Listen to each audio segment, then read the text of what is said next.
आज class 10th का विज्ञान स्टार्ट करेंगे। इसमें विज्ञान में है तीन सब्जेक्ट होता है, जो कि होता है पहला केमिस्ट्री, दूसरा बायोलॉजी और तीसरा होता है फिजिक्स। तो सबसे पहले केमिस्ट्री में पढ़ेंगे। तो केमिस्ट्री का फर्स्ट चैप्टर है रासायनिक अभिक्रिया एवं समीकरण। इसका पहला लेक्चर करेंगे। तो इस चैप्टर में क्या क्या पढ़ना है तो पहले लिखे है, जो कि पहला पढ़ना है रासायनिक परिवर्तन के बारे में पढ़ना है, दूसरा पढ़ना है रासायनिक समीकरण को पढ़ना है और ये कैसे लिखे ये भी पढ़ना है, और तीसरा है रासायनिक समीकरण को कैसे संतुलन करे, और चौथा है रासायनिक अभिक्रिया के प्रकार। मेन टॉपिक ये है रासायनिक अभिक्रिया के प्रकार। और पांचवा है संक्षारण और छठा है विकृत गंधिता। इतना पढ़ेंगे तो ये चैप्टर पूरा एंड हो जाएगा। तो सबसे पहले रासायनिक परिवर्तन है, तो इसके बारे में पढ़ेंगे। तो ये परिवर्तन है, परिवर्तन दो प्रकार के होता है। पहला होता है रासायनिक परिवर्तन और दूसरा होता है भौतिक परिवर्तन। तो रासायनिक परिवर्तन का अगर डिफिनीशन देखना चाहिएगा तो इसका डिफिनीशन हो जाएगा, जब कोई पदार्थ किसी अन्य पदार्थ से मिलकर एक नया पदार्थ बनाता है वह रासायनिक परिवर्तन कहलाता है। जैसे इसका एग्जाम्पल है लकड़ी का जलना, और दूसरा है carbon plus oxygen arrow CO2 gas. तो इसमें अगर समझना चाहिएगा इसका डिफिनीशन से तो हो जाएगा इसमें। तो रासायनिक परिवर्तन का हम डिफिनीशन बोले थे, जब कोई पदार्थ किसी अन्य पदार्थ से मिलकर एक नया पदार्थ बनाता है वह रासायनिक परिवर्तन कहलाता है। तो हम बोले थे जब कोई पदार्थ, मान लीजिए कोई पदार्थ है किसी अन्य पदार्थ से, तो ये किसी अन्य पदार्थ हो गया ऑक्सीजन, किसी अन्य पदार्थ से मिलकर ये दोनों मिलकर एक नया पदार्थ बनाया, तो ये क्या हो जाएगा रासायनिक परिवर्तन का एग्जाम्पल। और ये हो जाएगा कागज का जलना, ये भी रासायनिक परिवर्तन हो जाएगा।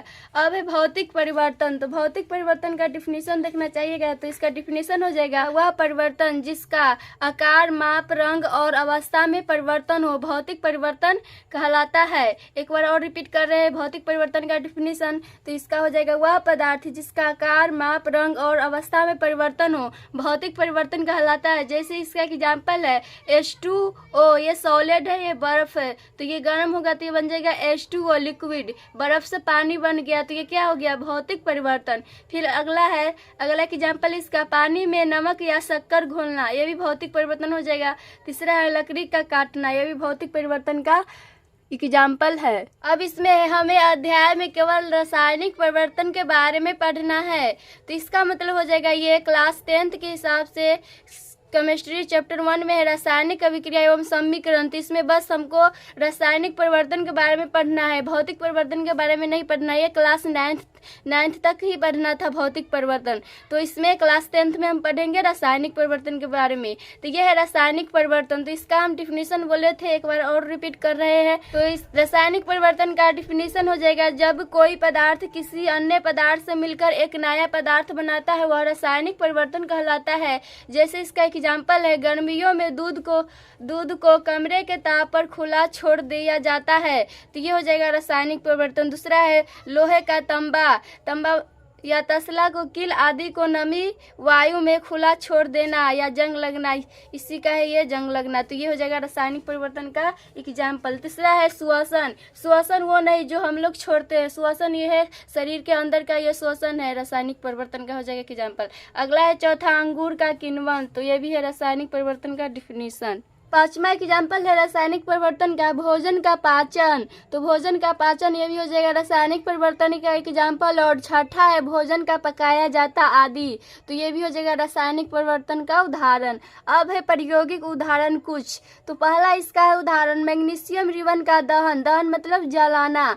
तो मैग्नीशियम हो जाएगा Mg जो कि सॉलिड है प्लस, और ये ऑक्सीजन से हो रहा है तो ऑक्सीजन हो जाएगा गैस, तो ये रिएक्शन होगा तो बन जाएगा MgO जो कि सॉलिड, तो इसका नाम हो जाएगा मैग्नीशियम ऑक्साइड। तो ये सब प्रयोगिक करके देखिएगा तो ये पता चल जाएगा। और ये प्रयोगिक कीजिएगा तो इसमें हो जाएगा, इस वाले एग्जाम्पल में होगा मैग्नीशियम रिबन का दहन करने पर तीव्र उजली ज्वाला निकलती है। मैग्नीशियम रिबन का दहन करने पर तीव्र उजली ज्वाला निकलती है। ये दोनों का रिएक्शन कीजिएगा तो ये बन जाएगा MgO जो कि होता है मैग्नीशियम ऑक्साइड।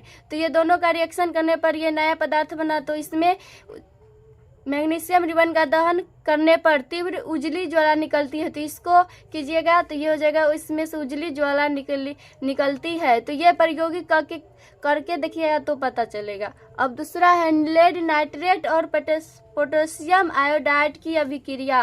तो लेड नाइट्रेट का होता है PbNO3 ट्वाइस प्लस और पोटेशियम आयोडाइड को होता है Ki एरो। तो ये रिएक्शन होगा तो इसमें हो जाएगा KNO3 जो कि हो जाएगा एक्वस। एक्वस का मतलब हुआ जल में घुलनशील, प्लस PbI2 सॉलिड बनेगा। तो ये रिएक्शन होगा तो इसमें से पीला अपक्षेप निकलेगा ये है जल में घुलनशील। तो ये सब प्रायोगिक उदाहरण है। तीसरा है दानेदार जिंक के टुकड़ों को तनु सल्फ्यूरिक अम्ल के साथ अभिक्रिया। तो ये है दानेदार जिंक का मतलब हुआ जास्ता। तो Zn ये सॉलिड है प्लस H2SO4 ये है सल्फ्यूरिक अम्ल तनु एरो। तो ये रिएक्शन होगा तो बनेगा hydrogen plus zinc sulphate ZnSO4। तो ये सब था प्रायोगिक उदाहरण। अब है रासायनिक अभिक्रिया होने के संकेत। इसका मतलब है अगर किसी तत्व को अभिक्रिया कराया जाएगा, जैसे यहाँ पर है मैग्नीशियम प्लस ऑक्सीजन है मैग्नीशियम ऑक्साइड। तो ये इससे रिएक्शन हुआ है तो ये बना है, तो इसके साथ कुछ न कुछ निकलेगा, जिससे कुछ न कुछ परिवर्तन होगा। या तो ये है पहला हो सकता है रंग में परिवर्तन होगा, या गैस का उत्सर्जन होगा, या तापमान में परिवर्तन हो सकता है, या अवस्था में परिवर्तन हो सकता है। ये चारों में से कोई भी परिवर्तन हो सकता है किसी भी अभिक्रिया के साथ।